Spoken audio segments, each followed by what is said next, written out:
Vous êtes rendu sur le terrain, vous avez visité un certain nombre de zones occupées par les fans, à savoir dans la région du Wadaï géographique, dans une partie du BET.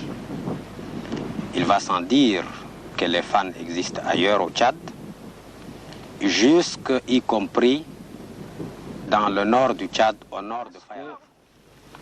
Cette situation, qui est en fait une clarification historique du processus de lutte de libération, est une étape très importante. C'est une étape qui a pu dessiller beaucoup de yeux, qui a pu ouvrir beaucoup des oreilles, tant sur le plan national que sur le plan international.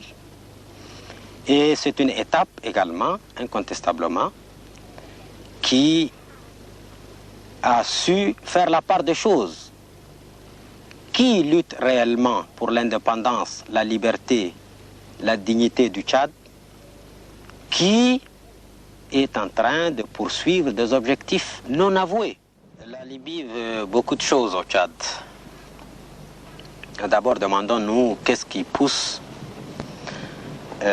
la Libye à vouloir absolument manger le Tchad. D'abord des raisons philosophiques. Vous savez que Kadhafi a une conception particulière des relations historiques et des relations internationales et également de la vocation des États et des nations. Il se considère qu'il est le successeur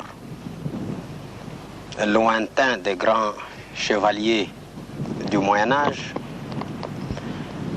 Il se considère le successeur du prophète Mohammed, dont il est d'ailleurs en train de réviser certains des hadiths. Et il estime qu'il a une vocation historique qui consisterait à régénérer le monde arabe,